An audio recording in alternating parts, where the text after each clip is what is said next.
2 থেকে 5,000 টাকার ভিতরে যদি আপনি ভেবে নেন এরকম একটি ব্যবসা করবেন, তাহলে আজকের এই ভিডিওটি শুধু আপনার জন্য। 2 থেকে 5,000 টাকার ভিতরে কীভাবে এরকম সুন্দরভাবে একটি ব্যবসা করা যায় এবং কিভাবে একটি ব্যবসা করবেন এই ভিডিওতে সব কিছু দেখানো হবে। তো বন্ধুরা, আপনি 2 থেকে 5,000 টাকার ভিতরে আপনি এই ব্যবসাটি করতে পারেন। বর্তমানে আপনারা যে ব্যবসাগুলো দেখতে পাইতেছেন এই ধরনের যে কোনো ব্যবসা আপনি সুন্দরভাবে মাত্র 2 থেকে 5,000 টাকার ভিতরে এর মধ্যে আপনি সুন্দরভাবে এই ধরনের ব্যবসা করতে পারবেন এবং এখান থেকে আপনি হাজার হাজার টাকা আপনি ইনকাম করতে পারবেন। তো এই ধরনের ব্যবসা করতে হলে আপনি কিভাবে করবেন এবং এই ধরনের ব্যবসা করতে হলে আপনার নিয়মকানুনগুলো কী এবং কিভাবে মাল কিনতে হবে, কীভাবে লেনদেন করতে হবে, কোথায় দোকানগুলো করতে হবে এবং ব্যবসাটা কিভাবে করতে হবে, তো সেগুলো দেখাবো আজকে এই ভিডিওতে। এই ভিডিওটি আপনি সম্পূর্ণ না টেনে ফুল ভিডিওটা দেখার জন্য অনুরোধ করতেছি। যারা এখন পর্যন্ত ভিডিওতে লাইক করে নাই ভিডিওটি লাইক করবেন, নতুন হলে চ্যানেলটি সাবস্ক্রাইব করে আমাদের সাথে দেখবেন। ওকে বন্ধুরা, এখন এই 2 থেকে 5,000 টাকা যে ব্যবসাটা করবেন A to Z বিস্তারিত সব কিছু দেখাবো, তো ভিডিওটি দেখতে থাকুন। 2 থেকে 5,000 টাকার ভিতরে যদি আপনি ভেবে নেন এরকম একটি ব্যবসা করবেন, তাহলে আজকের এই ভিডিওটি শুধু আপনার জন্য। 2 থেকে 5,000 টাকার ভিতরে কীভাবে এরকম সুন্দরভাবে একটি ব্যবসা করা যায় এবং কিভাবে একটি ব্যবসা করবেন এই ভিডিওতে সব কিছু দেখানো হবে। তবে এই ভিডিওটি আপনাকে একদম শুরু থেকে না টেনে ফুল দেখতে হবে। ফার্স্ট টাইমে আমি যদি বলি তাহলে আপনি দেখা যাইতেছে 1 থেকে 2,000 টাকার ভিতরে আপনি কোনো এরকম সবজির একটি ব্যবসা করতে পারেন। তারপরে যে বিস্কিট এগুলো আপনি দোকানে পাশে কিংবা সামনে আপনি বিক্রি করতে পারেন। এই যে অনারসগুলো এগুলো আপনি 1 থেকে 2,000 কিংবা 3,000 টাকা হলে আপনি সুন্দরভাবে এই ধরনের একটি ব্যবসা আপনি করতে পারবেন খুব ইজিলিভাবে। সো 5,000 টাকার ভিতরে কী ব্যবসা করা যায় আমি সেগুলো একটু পরে দেখাচ্ছি। আগে দেখেন, অনেকে এসে কোনো এই ধরনের ব্যবসা করতে চান 1 থেকে 2,000 টাকা কিংবা 3,000 টাকা হলে খুব সুন্দরভাবে আপনি এরকমভাবে একটি কাঁচামালের কিংবা সবজির ব্যবসা করতে পারেন। অনেক বাইরে আছে কোনো একটু শৌখিনভাবে ব্যবসা করতে চান, যেরকম আপনার কসমেটিকের, লেডিস অর্থাৎ মেয়েদের যে সাজাগোজা যেগুলো আছে, জুতা স্যান্ডেল, আপনি চাইলে 2 থেকে 5,000 কিংবা 3,000 টাকার ভিতরে এই সুন্দরভাবে এই ধরনের একটি ব্যবসা করতে পারেন। ভ্যান গাড়িতে হোক, দোকানের সামনে হোক, যে কোনো জায়গায় আপনি সুন্দরভাবে এই ধরনের একটি ব্যবসা খুব ইজিলিভাবে করতে পারবেন। আমি যদি আপনাদেরকে আরও দেখাই তাহলে আপনারা বিষয়টি ক্লিয়ার হবেন এবং বর্তমানে কোন কোন ব্যবসা রানিং আছে এবং কোন ব্যবসা চলতেছে ভালো আমি সেগুলো একটু পরে দেখাচ্ছি। দেখেন এই দোকানের ডেকোরেশনটা কতটা সুন্দর এবং ডিজাইন কি। তো তার সামনে দেখা যাইতেছে একটি চায়ের দোকান আছে, একটার ভিতরে অনেকগুলো ক্যাটাগরি রেখেছে। বাট দেখেন আমি যদি এই সাইডটায় দেখা, দেখেন ফুটপাথের সিস্টেমে দোকানের লোকেশনটা দেখুন এবং দোকানের ক্যাটাগরিটা দেখুন, মানে দোকানের লোকেশন বলতে এই দেখেন দোকানের সিস্টেমটা দেখুন, মানে কীরকম দেখাচ্ছে। এরকম সুন্দরভাবে যদি আপনারা ব্যবসা করতে পারেন তাহলে আপনাদের কোনো সমস্যা হবে না।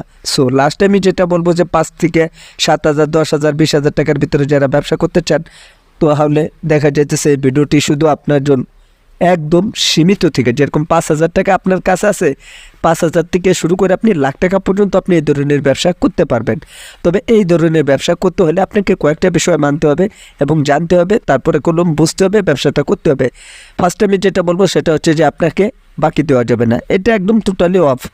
আপনি সবসময়ের জন্য নগদ টাকা বিক্রি করবেন, তাহলে আপনার ব্যবসাটা টিকে থাকবে। আর যদি বাকিতে বিক্রি করেন তাহলে আপনার ব্যবসা টিকবে না। তো বন্ধুরা দেখতে পেলেন, এভাবে যদি আপনারা ব্যবসা করেন খুব ইজিলিভাবে আপনি অনায়াসে যে কোনো জায়গায় সুন্দরভাবে কোনো আপনি ব্যবসা করতে পারবেন একদম অল্প টাকার ভিতরে। তো বুঝতেই পারতেছেন ভিডিওটা কতটা গুরুত্বপূর্ণ ছিল এবং এভাবে যদি আপনারা ব্যবসা করেন আল্লাহর রহমতে ব্যবসা কোনো সমস্যা হবে না। সবসময়ের জন্য আমি একটা কথা বলতে চাই যে যাদের ইজিলিভাবে অনেক টাকা পয়সা থাকে না, অনেকের আছে 1,000, 2,000, 5,000, 10,000, 20,000 টাকা থাকে, যাদের অল্প টাকা থাকে এবং অল্প টাকা নিয়ে আপনি কোনো সুন্দরভাবে এরকম ধরনের ব্যবসা খুব ইজিলিভাবে করতে পারেন। এই ভিডিওতে কোনো এই বিষয়টি দেখাতে এসেছিলাম।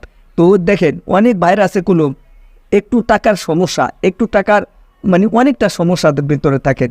মেন হ্যান্ড ক্যাশ প্রত্যেকটা মানুষ কোনো কষ্ট করে পরিশ্রম করে টাকা কামান, তারপরও দেখা যাইতেছে আপনি প্রতিদিন 500 টাকা কামাইলে আপনার 600 টাকা খরচা হয়ে যায়। প্রায় মানুষই ভাই দিনা, আপনি কি এটা জানেন, মানে প্রত্যেকটা মানুষ ধরতে গেলে মানে দিনার দিকে আয় চিতে ব্যয় বেশি। আপনি 500 টাকা ইনকাম করছেন অর্থাৎ আপনার 600 টাকা 700 টাকা প্রতিদিন খরচ আছে। এখানে অনেকে আবার বলবেন যে খাইয়ে দেয় আমরা ভালো আছি, ভাই যদি আপনি ভালো থাকেন আলহামদুলিল্লাহ, কিন্তু আমি দেখি প্রায় মানুষই দিনা, যেরকম অনেকে আছে লোন নেন কিংবা অনেকে আছে কিস্তিটা নেন, অনেকে আছে হাওলাত করে টাকা নেন, এইভাবে টাকা নেন, ওইভাবে টাকা নেন। তো যারা আর কি ম্যানুয়ালিভাবে একদম আপনি প্রফেশনালভাবে দেখা যাইতেছে আপনি বাইরা কিংবা কেউ আপনার কাছে টাকা পাবে না, যদি আপনার 500 টাকা থাকে তাহলেও মনে করবো যে আপনি ওই ধরনের ব্যবসা করতে হলে আপনি সাকসেসফুল হতে পারবেন। মানে কীরকম আমি সেগুলো বলতেছি, যেরকম ধরেন আপনার কাছে একদম কেউ টাকা পায় না, বাট 500 থেকে 1000, 2000, 5000, 10,000, 20,000 এবং 50,000 টাকা আছে, সেই 50,000 টাকা দিয়ে কোনো আপনি সুন্দরভাবে ব্যবসা করতে পারবেন। কিন্তু ওই যে একদম টাকা পাবে মাথায় প্যারা, সেটা তো আর আপনার ভিতরে নাই। আর যদি কেউ 500 থেকে 1000 টাকা পায় কিংবা 5, 10, 50,000, 1 লক্ষ টাকা পায়, তখন কোনো আপনার মাথায় ওই প্যারাটা চলে আসে। আপনি যদি ব্যবসা করে লাভও করেন, তাহলে দেখবেন আপনি কোনো আয় বরকত পাবেন না। লাভ করতেছে বাট তাকে দিতে হইতেছে, এবং তারপরে আবার আপনার ফ্যামিলি, আপনার নিজের খরচা, মানে বাসা ভাড়া যদি থাকে তাহলে সেগুলো থাকবে, নইলে আপনার দোকান যাতায়াত করা, মাল কিনা নিয়ে ব্যবসা করা, মানে টু জেড আপনার প্যারাটাই থাকে অন্যরকমের। তো অনেক প্যারা থাকে আপনার মাথায়, তখন দেখা যাইতেছে লাস্ট আমি কত দোকান আছে টেকেও না। তো আমি এটাই বলতে চাই, যারা প্রফেশনালভাবে ব্যবসা করতে চান, কোনো দেনা কিংবা ঋণ না নিয়ে আপনারা ব্যবসা করবেন, তাহলে ভালো হবে। অনেক ভাইরা আছে কলম আবার বলে যে ভাই ঋণ নিয়ে ব্যবসা করলে কি হয়, আমরা তো করতেছি। যদি করেন, যদি আপনার যদি ওরকম সমর্থ থাকেন কিংবা আপনি যদি পারেন, তাহলে আপনি করতে পারেন, তাতে কোনো অসুবিধা নেই। কিংবা যদি আপনার ওরকমটা প্যারা না থাকে, তাহলে করার দরকার নেই। আমার জানার মধ্যে করার দরকারই নেই। বাট একজনের টাকা পাবে আইসা বারবার চাবে, সেটা আমার জন্য একটু মানে অন্যরকম হয়ে যায়, বাট আমার কাছে ভালো লাগে না। আর যদি পারেন তাহলে আপনি করতে পারেন। তো আজকে এই ভিডিওতে এই বিষয় নিয়ে দেওয়ার ছিল। ভিডিওটি ভালো লাগলে অবশ্যই ভিডিওতে একটি লাইক করবেন, নতুন হলে চ্যানেলটি সাবস্ক্রাইব করে আমাদের সাথে দেখবেন। সবাই ভালো থাকবেন, সুস্থ থাকবেন, পরবর্তী ভিডিওতে দেখাবে। আল্লাহ হাফেজ।